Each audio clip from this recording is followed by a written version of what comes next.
Hay ahorita empresas que operan, digamos, de apuestas deportivas, como son Te Apuesto, Apuesta Total, Mirambal, Liverpool Sport, y que sí pagan los respectivos impuestos, pero también tenemos empresas que operan por canal en línea, que no están pagando ningún tipo de impuestos y son bastante fuertes. Y yo creo que esto, como es Inbet, Dorado Bell, Timbet, Cargalito y Timberazo, yo creo que ahí hay una evasión bastante fuerte y yo creo que hay que ponerle los ojos ahí. No necesariamente, yo creo que hay que hacer una serie, digamos, de acciones que seriamente tenemos que comenzar a recalcular. Y lo que le decía también, igualmente, hoy en día la mayoría de los patrulleros en el país están en la ciudad de Lima. ¿Por qué no cambiarle hoy en día de combustible a necesariamente ponerle a gas? El costo sería bastante enorme, porque yo creo que va a ser más del 50% de los gastos operativos que tiene hoy en día el Ministerio del Interior, y eso yo creo que va a beneficiar directamente a todos, y de repente también tengamos el mayor, digamos, patrullaje, porque hoy en día le dan 8 galones a cada patrullero y no vemos los patrulleros por ningún lado. O sea, quiere decir que no lo consumen. Como se detectó en una serie, digamos, de grifos, que llega una sola persona, cobra todos los vales y nunca echan combustible, digamos, a los camiones. En cambio, el gas, no hay forma, digamos, que se lo lleven. Lo utilizan o lo utilizan. No, yo creo que esa es una de las formas. Necesariamente hay una serie de objetivos que se lo vamos a hacer llegar por escrito, porque también sé que el tiempo es bastante corto. Muchas gracias, presidente. Finalmente, la congresista letona. Muchas gracias, presidente, por su intermedio.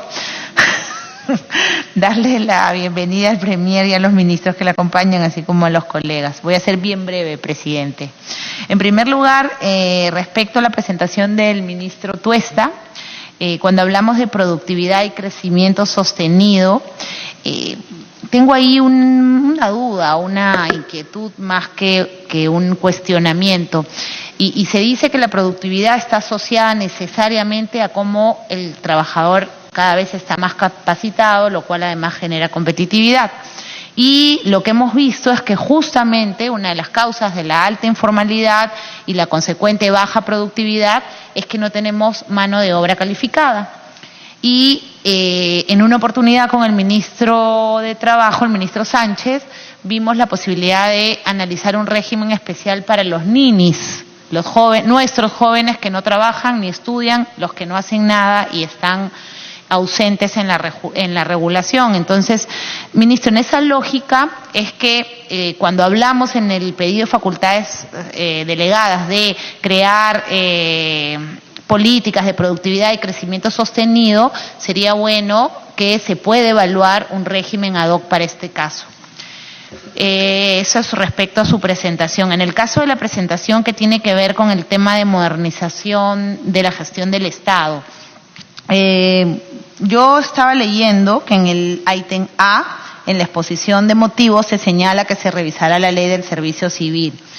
Y creo que es bien importante que ahí veamos qué iniciativas en la actividad privada han funcionado. Nuevamente, con el ministro Sánchez tuvimos una reunión y habíamos visto que el régimen de modalidades formativas ha sido bastante exitoso en la actividad privada, por lo que podríamos acotar esas modificaciones a un régimen similar en el sector público que nos permita generar los mismos mecanismos.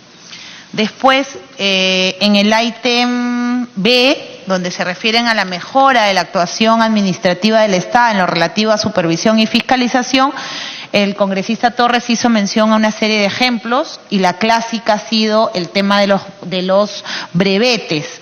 El viceministro Carlos Extremadoiro y yo hemos tenido una reunión en reiteradas oportunidades, porque al día de hoy, con la lógica del destrave y de la gran inversión, y que nuevamente no está mal, nosotros creemos que se tiene que propiciar la gran inversión, pero ahí hay un problema gravísimo, se ha creado un monopolio, pero además se ha perjudicado tremendamente a los usuarios. Si ustedes pasan por el Turing en Lince, la cola para sacar el brevete es espantosa.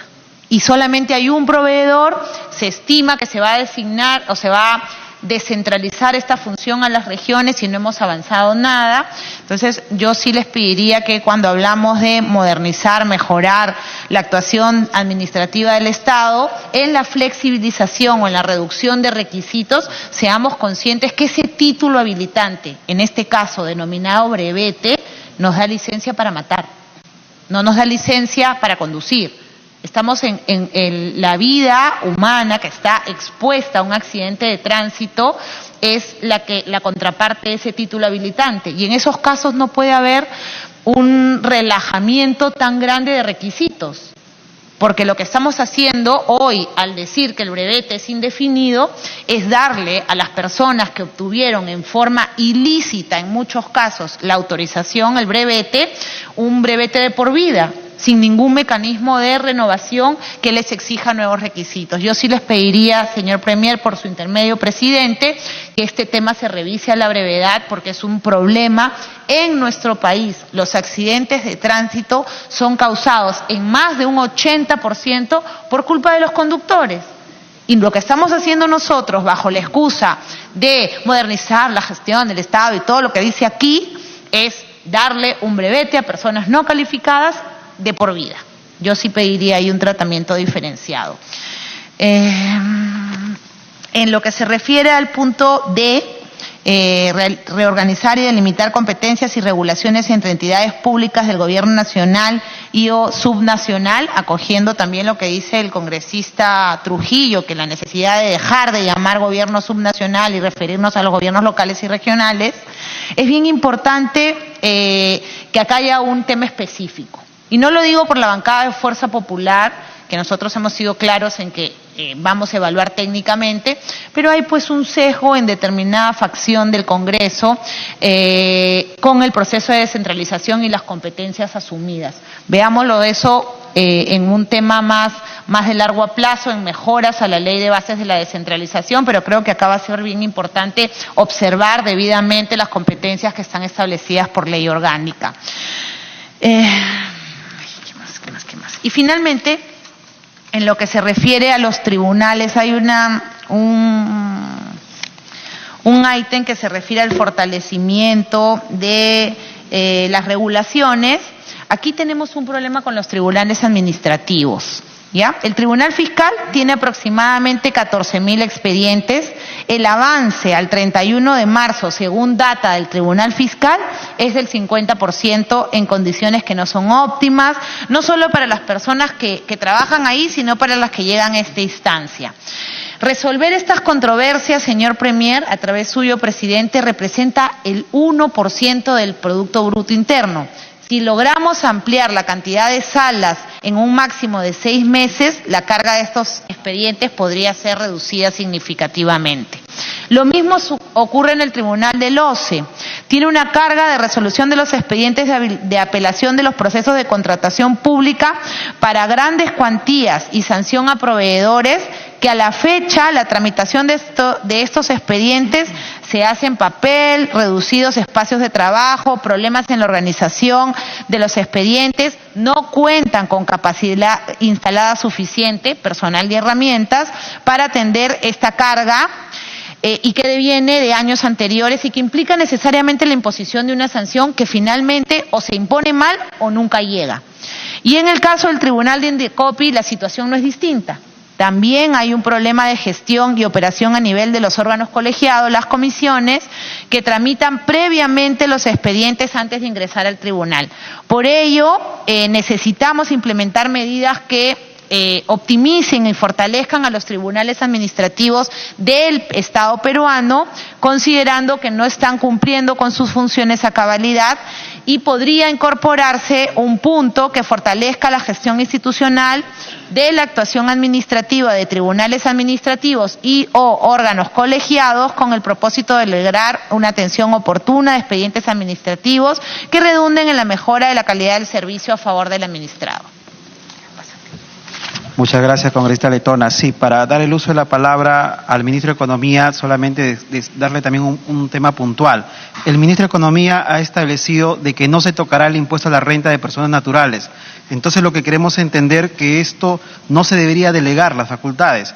Y entonces tenemos que tener en cuenta que quedaría sin efecto lo establecido en el punto de la página 12, donde se establece que modificar la determinación del impuesto a la renta de las personas naturales, incluyendo renta bruta, renta neta y demás, quedaría sin efecto. Eso quisiéramos que nos aclare el ministro. Tiene el uso de la palabra, ministro David Tuesta. Muchísimas gracias, presidente. Son varias preguntas, voy a intentar contestarlas todas o en todo.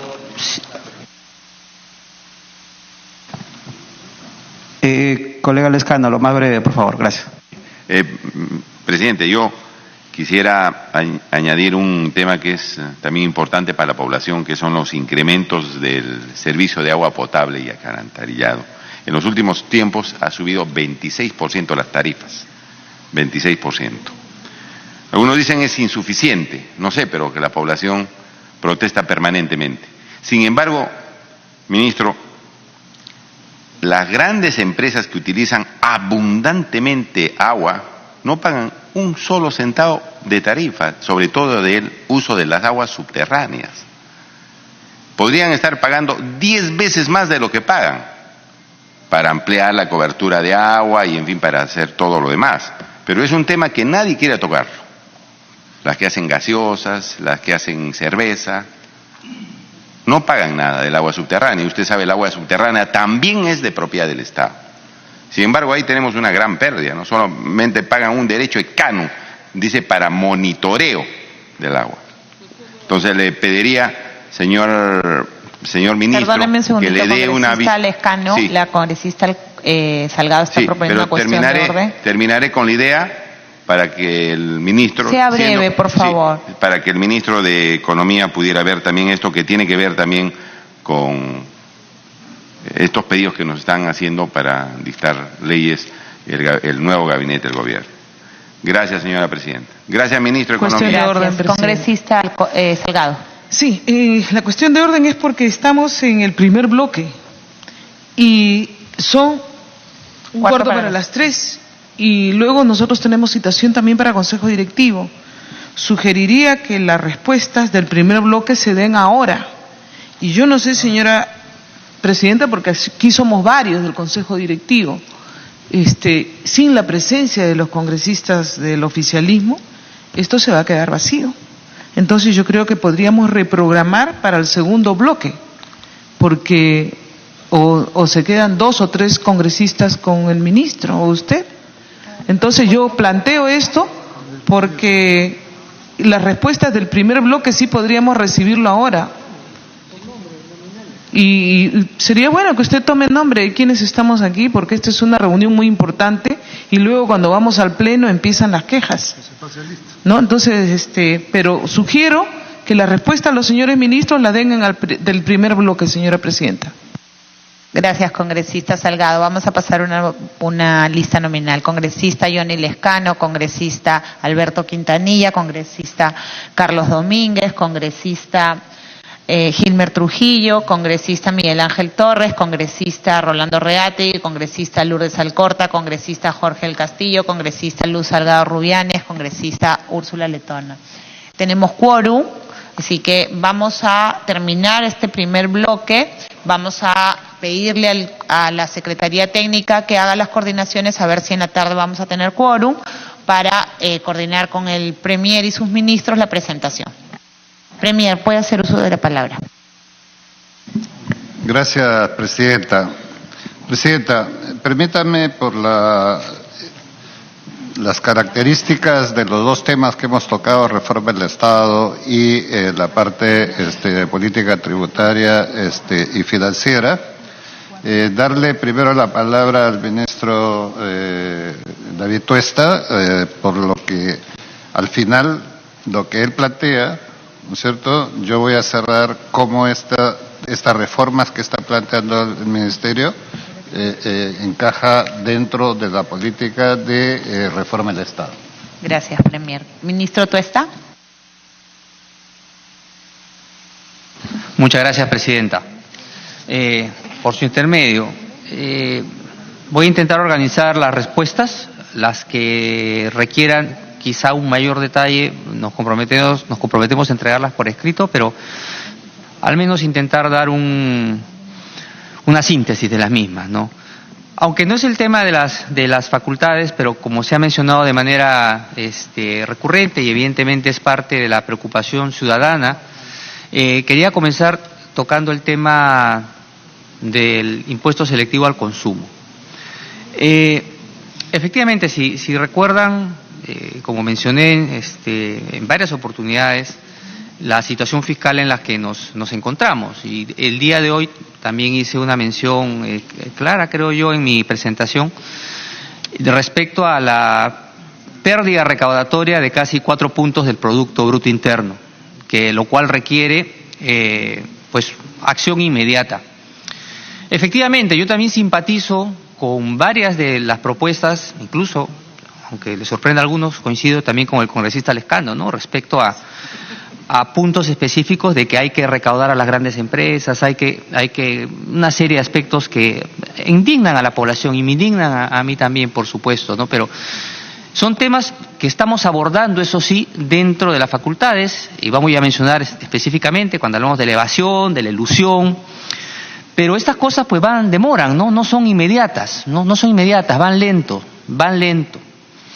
Entonces, pero hoy necesitamos una cantidad de recursos, la forma, digamos, además que encontramos un rezago importantísimo en el impuesto selectivo al consumo, importantísimo, comparativamente hablando con otros países también, por recomendaciones propias de la OCDE, que creo que todo el mundo acá, o casi todos, queremos integrar este grupo. Entonces veíamos que ahí teníamos una oportunidad para hacer un cambio inmediato, ¿no? Y ahí, por ejemplo, yo quería mencionar algunas de las preocupaciones respecto al tema de los precios, ¿no? Yo comparto también la preocupación de la ciudadanía respecto al tema de los precios, ¿no? De hecho, bueno, basta escuchar algún programa radial, ¿no?, que le dan el micrófono a los ciudadanos y demuestran su preocupación, ¿no?, respecto a que ha subido el precio de un producto, de otro, ¿no?, etcétera, etcétera. Y yo creo que ahí es importante, digamos, que también las autoridades respectivas, en términos de supervisión, regulación de los precios, ver y observar cómo se ha estado moviendo ello, ¿no? Entonces yo creo que es una preocupación del Estado estar ahí y ver qué está pasando con precios que parece ser en mercados específicos. Y quiero simplemente, mencionando esta preocupación, esta simpatía, digamos, esta sensibilidad que hay respecto a lo que la gente pues está pensando, pero igual, como ministro, lo que hemos venido haciendo es un seguimiento puntual al movimiento de los precios, ¿no? Entonces acá tenemos información semanal, ¿no?, a la tercera semana de mayo que publica el INEI, ¿no? Y acá lo que dice el INEI, a la tercera semana de mayo, la variación de los precios en mayo ha sido negativo, ha sido menos 0.08%, ha habido una caída de precios, ¿no?, ya con el impuesto selectivo incorporado. Y alimentos y bebidas, que está acá, ha caído menos 0,09%, o sea, caída. O sea, hay que ver, ¿no? Por eso le digo, hay que ver los titulares, ¿no? Ver esos titulares. No sé si por los titulares que los ciudadanos responden, o efectivamente en algunos mercados puede estar sucediendo eso. Yo con eso simpatizo, congresista, creo que hay que ir, por su intermedio, señora presidenta, hay que ir y ver dónde está pasando esto, ¿no? Por ejemplo, usted mencionaba el tema del precio de los huevos. No iba a comprar huevos, ¿no? Entonces no sé, pero sí he visto acá la lista. 9 de mayo, los huevos rosados han estado a 4.73. Hoy, 24 de mayo, al mismo precio. Entonces quizás sea un tema del mercado donde, no sé, alguna... Bueno, no sé, pero yo entiendo la preocupación. Tengo acá información... Congresistas, evitemos el diálogo, por favor. Es información de Minagri. Yo lo que quiero no quiero en realidad, yo lo que digo simplemente es que refirámonos, por favor, yo entiendo que la población, pues claro, seguramente, yo digo, hay que ver, observar qué es lo que está pasando, hay que ver qué está pasando en los mercados, efectivamente, al respecto. Pero creo que nos compete a los que estamos más informados, ¿no?, por lo menos referirnos a la información que creo que todos tenemos acceso, pedir al INEI, pedir a Facilito. Acá tengo información de Facilito también, que me acaban de dar, que fue mencionado también. Los precios según Facilito dicen que han subido diésel 30 centavos respecto a antes del selectivo. Gasolina 84, 40 centavos respecto a gasolina 84. Gasolina 90, 30 centavos respecto a 84, y gasolina 95, 0.09, o sea, 9 centavos, ¿no? O sea, este es Facilito, ¿no? Y más, gasolina 97, que no tiene selectivo, ha subido 30 centavos. Entonces, no es selectivo, ¿no? Entonces yo, como les comentaba yo, los márgenes de comercialización se adecúan, hay cierta competencia en los mercados, entonces yo también le puedo facilitar a todos esta información. Como le digo, hay que intentar, por favor, ir a la información. Nosotros somos responsables, somos guías de la gente, ¿no? No podemos guiarnos solamente por lo que dicen los titulares. Cuando los ciudadanos se quejan, hay que ver, hay que verificar qué ha sucedido respecto a los precios. Pero como les digo, ¿no? Acá tengo también el precio de la papa blanca, según Minagri. Apenas se ha movido en el tema. Incluso ha caído desde el momento del selectivo hasta ahora. El precio del arroz se ha mantenido estable en todo momento. El precio del pollo, 30 centavos de variación en los precios, ¿no? Entonces, y como le digo, el índice de precios dice que la inflación es negativa, ¿no? Entonces hay que ver, ¿no? Como le digo, hay que observar y yo pido realmente a los organismos supervisores, a los de la competencia, que por favor salgan a los mercados y verifiquen dónde es que se está produciendo estos cambios, ¿no? Porque la población no miente y si la población dice que está subiendo, pues seguramente es en mercados específicos y hay que ver qué está sucediendo. Entonces, esto es para señalar el tema de licencia de los combustibles, ¿no? Y ahí lo que hay que ver en la licencia de combustible, más bien, gran parte de algunos de los que comentan el tema de por qué sube, se parece mucho a las cerveceras, a la de las gaseosas, a las de las empresas tabacaleras. El mensaje es muy similar, ¿no? También me sorprende, pero bueno, le digo, los precios apenas han subido a la población. Entonces, acá hay un tema que hay que ver con mucho cuidado, mucho detalle, digamos, y con mucha responsabilidad. Pero vuelvo a señalar, la subida del precio de los combustibles, que fue una decisión de gobierno, ¿de acuerdo?, fue importante y necesaria, porque ya les he comentado que por más que tengamos toda la buena intención de reducir la evasión, hasta que reduzca la evasión, ya hay varios, desde hace cuántos años que estamos hablando de la reducción de la evasión y la elusión, y pues esta administración que ha entrado ahora, pues evidentemente tampoco va a hacer milagros, ¿no? Porque vamos a pensar que ahora sí vamos a solucionar y rápidamente vamos a tener una recaudación que hoy es urgente, ¿no? Hemos perdido 4 puntos del producto y por otro lado también, como comenté, estamos haciendo esfuerzos grandes en reducir el gasto. Hemos empezado con este tema de reducción de 2.000 millones, como bien comenta, por su intermedio, señora presidenta, la congresista Alcorta. Es cierto, hay más que ver ahí, hay más datos y estamos comprometidos en seguir avanzando desde el gobierno en reducir estos gastos no críticos, ¿no? Estas consultorías, viajes, estamos ahí detrás de ello. Estos 2.000, y de verdad podría llegar hasta ser 2.500 y 3.000 millones si los organismos independientes o autónomos también sacan su normativa, incluso podríamos reducir más ahora. Pero sea como fuera, esos 2.500 millones a los que aspiramos son permanentes, o sea, esto no es de emergencia, esto ya queda, esta reducción. Y lo que buscamos ahora es más reducción, con algunos datos que también algunos de los congresistas, por su intermedio, señora presidenta, también nos han dado, que yo creo que es información importante para avanzar en esa línea. Entonces, esa es la razón, ese es el tema, y por el cual creemos que hemos estado dando pues pasos adecuados en esta línea. Luego, respecto a una pregunta puntual que hizo el congresista Domínguez respecto al tema del impuesto a la renta, claro, el articulado que aparece en el pedido de facultades habla del impuesto a la renta en general. Entonces, por tanto, sí se requiere mantener, porque estamos hablando también de impuesto a la renta de jurídicas, ¿no? Hemos comentado ahí algunas modalidades, ¿no?, a las cuales nos referimos, pero efectivamente, en el caso de rentas naturales, está el tema de comprobantes de pago, eso efectivamente no requiere facultades, ¿no? Esto es el tema de la ampliación y la búsqueda de que la persona natural sea socio del Estado para ayudarnos a controlar la evasión. Eso es efectivamente, pero no es necesario, creemos por nuestro lado, con cargo a conversarlo y a discutirlo, hacer un cambio en el articulado porque incluye todo el resto de temáticas. Luego, han habido alguna serie de comentarios. No sé cómo organizarnos un poco. Acá tengo todo en desorden las preguntas que me han hecho, porque algunas son repetidas. Pero en el tema, por ejemplo, entrando al tema tributario, el tema que sí me parece importante y lo destaco, que mencionó el congresista Torres, es el tema del secreto profesional, secreto bancario, ¿no? Efectivamente, es un tema que hay que tener cuidado, hay que avanzarlo, pero revisando correctamente la forma y la aplicación como esto se tiene que realizar. Pero yo creo que hay ya guía en varios países, incluso en la región, de cómo se ha abordado, ¿no? Y yo quisiera mencionar simplemente porque las noticias de hoy es el caso de Colombia. Colombia, el día de hoy, ha sido oficialmente aceptado en la para ser parte de la OCDE, ¿no? Esa es noticia de hoy. Y Colombia, una de las condiciones que se le puso por parte de la OCDE es justamente los cambios que hizo en los últimos años, es en el tema de secreto bancario y secreto profesional. Entonces, esa es la guía a la cual tenemos que avanzar, que creo que no debemos bloquear, sino unirnos para sacar la mejor normativa posible. Pero yo creo que una buena guía es ver lo que hizo Colombia, ¿no? Un poco, tanto la norma como cómo se ha controlado, cómo se ha aplicado, cómo se han intervenido. Pero yo creo que es importante avanzar en este ámbito, ¿no? Todas las recomendaciones respecto a transparencia, el tema de las leyes, de la ley antielusiva, por ejemplo, también avanzar en esa línea.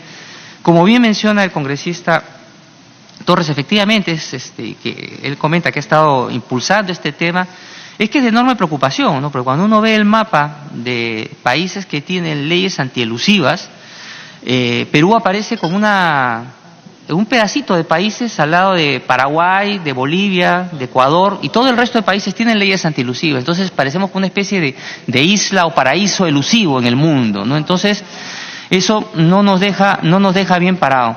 Y justamente con alguna de las preguntas o comentarios que hacía alguno de los congresistas respecto a que no abordamos a las grandes empresas, la ley antielusiva justamente es una ley que va a las grandes y gigantes empresas. O sea, estamos ahí, en eso espero que estemos alineados todos, ¿no? Efectivamente, quiero que quede de verdad claro nuestro avance en esa línea, ¿no? De que queremos que todo nivel, cuando queremos combatir la evasión y la elusión, estamos yendo a todo nivel, también a las grandes, y en principio esta normativa, que estamos socializándola, que estamos viendo que cumpla con los cuidados adecuados, que no sea un abuso tampoco por parte de quien gestiona y quien tiene este instrumento al momento de controlar a las empresas. Digamos, todos esos cuidados estamos teniéndolos, manteniendo claramente el estándar internacional sobre las mismas. Y esto también de alguna manera va a que siempre vamos a los de siempre, ¿no? Como comenzaba también, me parece, el congresista Reategui, entendemos también esta es un poco también la sensación que tiene las personas, y es claro, ¿no? También la reacción, ¿no?, que ha surgido recientemente, y en esa línea, pues la normativa también intentamos no ir a los de siempre, ¿no? El tema de comprobantes de pago, el tema antielusivas, yo creo que son justamente un cambio, espero yo, un punto de quiebre respecto a otro tipo de aproximación tributaria con claro foco hacia el control de la evasión y la elusión. Habían otras preguntas relacionadas a el tema del incremento. A ver, habían varias acá.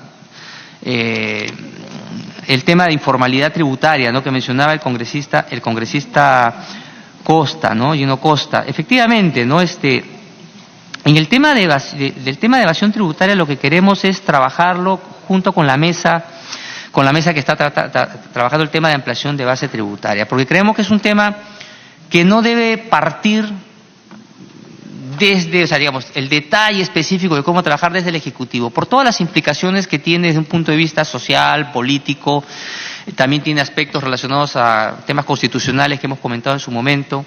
Entonces, es importante, como comentamos ya en las discusiones previas que hemos tenido en esta mesa, de la cual queremos participar, es establecer un cronograma que permita, primero, identificar cuáles son las exoneraciones que realistamente se puedan abordar de ese 2%. Veíamos ya inicialmente que esos 2%, más de 2% del producto, que es casi como 16.000 millones de soles, hay algunas que internacionalmente existen, que también facilitan, digamos, el funcionamiento de determinados mercados. Entonces uno tiene que identificar claramente dónde es que tiene que y cómo abordar estos temas, cuáles son, y dos, calendarizar, ¿no? Y yo creo que el tema de calendarizar, de cómo vamos avanzando, es un tema que tenemos que tener identificado entre todos. Por tanto, cuando hablo del cierre de la brecha, ¿no?, de este 1%, esta convergencia que queremos ir llegando, el déficit fiscal, pues sería, desde el punto de vista de un ministro de Economía, digamos, tengo una responsabilidad respecto a unir fuerzas, respecto a ir reduciendo la evasión, respecto a ir reduciendo las exoneraciones o racionalizar la evasión, ¿no? pero no puedo cifrar yo la meta específica a la cual queremos llegar un determinado año a estos aspectos que requieren una